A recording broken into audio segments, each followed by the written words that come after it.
C'était, l'on pourrait dire, une conférence de presse d'éclaircissement, tant les débats politiques actuels en RDC tournent essentiellement sur la violation ou non de l'accord de la Saint-Sylvestre.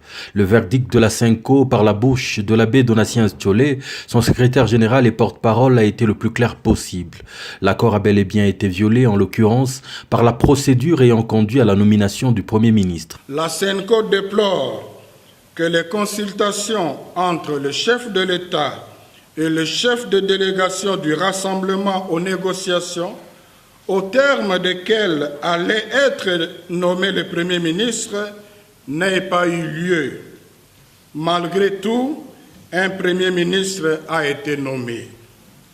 Ceci constitue une entorse à l'accord de la Saint-Sylvestre et explique la persistance de la crise. Encouragée par la résolution 2348 de l'ONU et solidaire avec le peuple congolais, la Senko, qui du reste a engagé sa responsabilité morale dans cet accord, a également tenu à rappeler que la question de la désignation du président du CNCA a déjà été réglée et que c'est un poste qui revient au rassemblement, l'authentique. Force est de rappeler le contenu de l'accord à ce sujet. Le CNSA sera présidé par le président du Conseil des sages du Rassemblement, 522.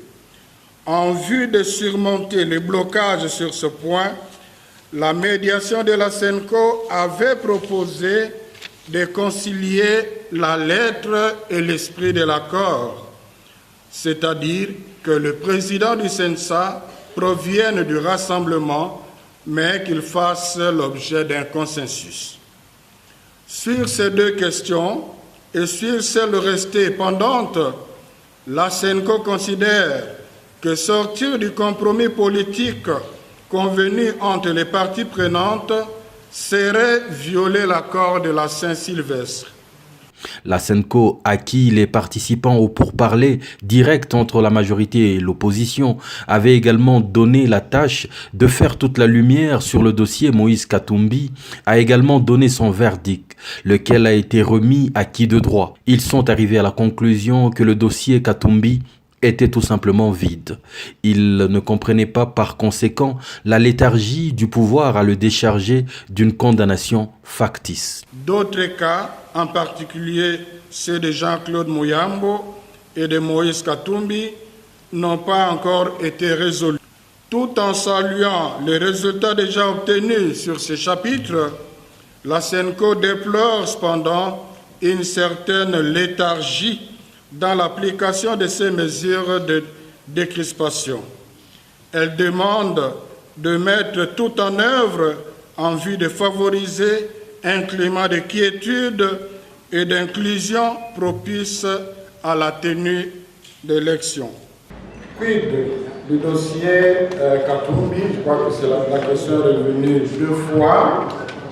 Comme vous le savez, la Senko avait reçu mandat où a été chargé par les parties prenantes dans l'accord de s'occuper particulièrement de ces dossiers-là et une commission ad hoc a été mise en place pour cela.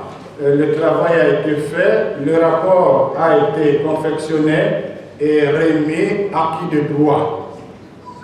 Le rapport a été remis à qui de droit. Dans le texte, les évêques sont en train de déplorer une certaine léthargie dans l'application de ces mesures. Je crois qu'il n'est pas plus clair que cela.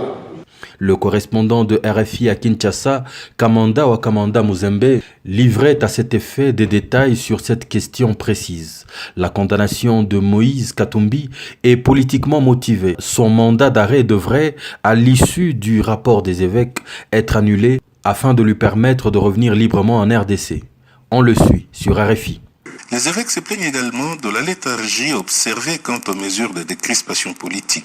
Les cas de l'ancien gouverneur Moïse Katumbi et du bâtonnier Jean-Claude Muyambo. La Senko avait reçu mandat où a été chargé par les parties prenantes à l'accord de s'occuper particulièrement de ces dossiers-là. Le rapport a été confectionné et remis à qui de droit. Dans le rapport remis au président Kabila sur les deux cas, la Senko aurait noté que le procès organisé contre les deux personnalités ne sont que des mascarades, d'où l'exigence du retrait immédiat du mandat mandat de prise de corps en faveur de Moïse Katumbi et que, je cite, ce dernier retourne un homme libre afin d'exercer ses droits civiques et politiques. Muyambo, lui, devrait être remis en liberté immédiatement. Kamanda Muzembe, Kinshasa, RFI.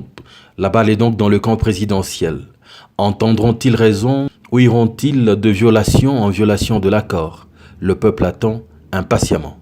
Dans le rapport remis au président Kabila sur les deux cas, la CENCO aurait noté que le procès organisé contre les deux personnalités ne sont que des mascarades, d'où l'exigence du retrait immédiat du mandat de prise de corps en faveur de Moïse Katumbi et que, je cite, ce dernier retourne un homme libre afin d'exercer ses droits civiques et politiques. Les évêques sont en train de déplorer une certaine léthargie dans l'application de ces mesures. Je crois qu'il n'est pas plus clair que cela.